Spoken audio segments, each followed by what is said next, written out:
mounting pressure on the Prime Minister's reconciliation proposal pushed by House Speaker. Many of those involved with the current political process and standoff are suffering from fatigue not only at the insuperable obstacles and differences between the two sides of the struggle but also the weight of history.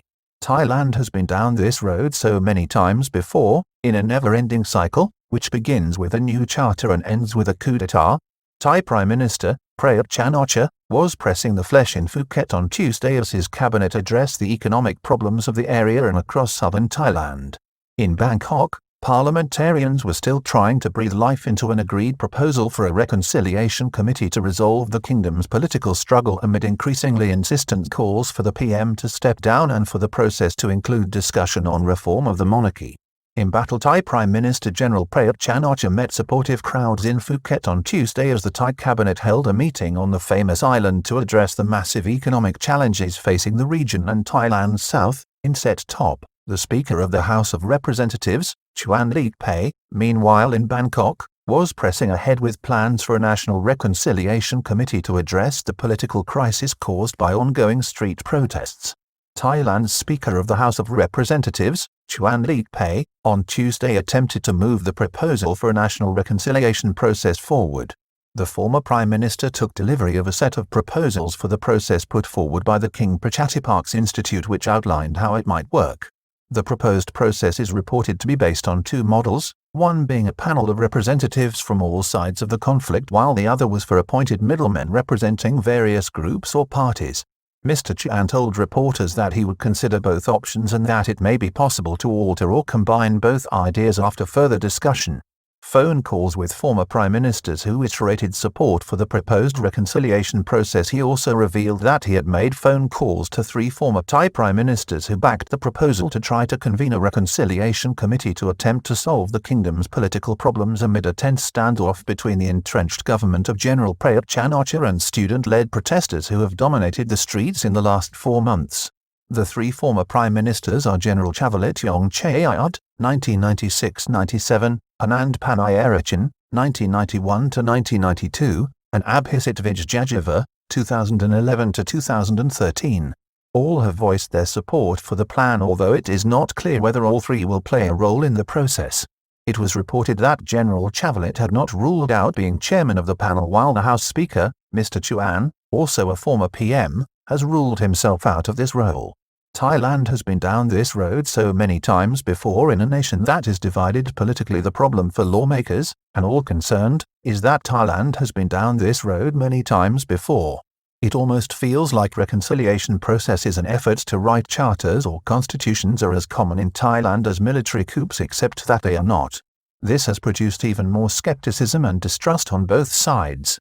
For General Prayut and his government, while being open to reform of the charter in some aspects, the 2017 constitution was the culminating achievement of the junta's period in power from 2014 to 2019, paving the way for last year's general election, which was seen by conservatives as a success.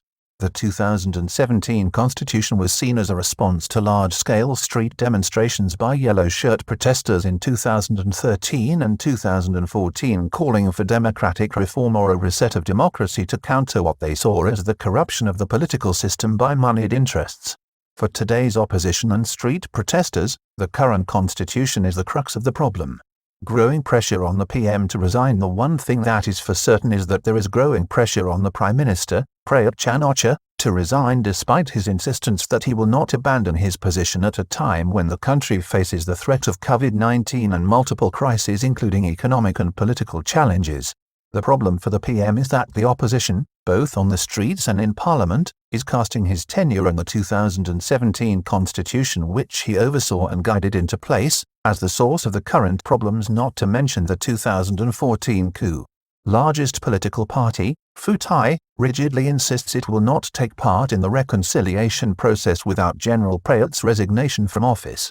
Pheu Thai, the kingdom's largest political party and which was emasculated electorally under the 2017 constitution and its election procedure, continues to firmly reject taking part in the reconciliation process despite the dismissal of the party's stance by the House Speaker, Mr. Chuan, last week.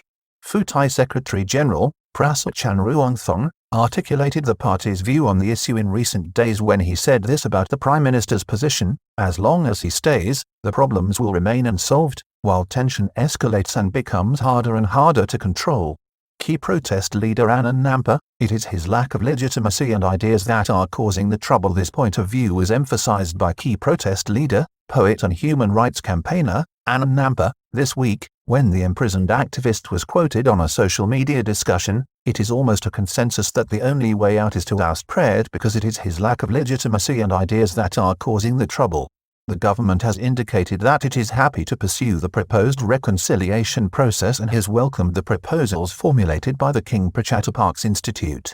General Prayut warmly welcomed in Phuket Wirat Ratanasit. The government chief whip set out his stall saying that this did not include any consideration being given to the resignation of Prime Minister Prayut Chan-o-cha, who is busy addressing the nation's problems. On Tuesday, General Prayut was in Phuket where a cabinet meeting was held to address the challenges facing the island and southern Thailand, currently reeling from the closure of Thailand's foreign tourism industry. General Prayut received a warm welcome from the crowd, who thanked him for his efforts in defending the country from the COVID-19 menace. Government whip says that Prime Minister Prayut was elected by a majority of the electorate in the 2019 general election. When voted into office, Mr. Wirat pointed to the fact that the Prime Minister was elected by a majority of the electorate to his post in June 2019 at a meeting of Parliament. 66-year-old Prayut Chan-o-cha, former army chief and coup leader, was elected Prime Minister by the combined Thai Parliamentary Assembly of the Senate and the House of Representatives by 500 votes to 244 on the 5th of June 2019 following the 24th of March general election. His coalition government assumed office in mid-July last year but has been seen by its opponents as a continuation of military power in Thailand, with many who are not elected MPs in cabinet playing key roles, including the Prime Minister himself. Position of the political parties may become crucial in resolving the standoff at some point in the tension. The crucial question now is, how can the impasse between both sides be broken? Not only is there the question of the resignation of the Prime Minister, but also there is the thorny issue of constitutional reform of the monarchy, which the student-led protesters are insisting upon and which is supported in Parliament by the Progressive Move Forward Party. It may be that ultimately the matter will be decided with growing pressure from the streets, a coup of some sort, a continuous crackdown, or a move within the ruling parliamentary parties including Palang Pracharat or the two key coalition partners, Bum Jathay and the Democrat parties, at some critical point. However, all eyes remain on the beleaguered Prime Minister as he attempts to engineer an economic recovery from the COVID-19 emergency and a breakout from a tight political bind which increasingly places him in the role of the fall guy who must sacrifice himself for the greater good of the nation.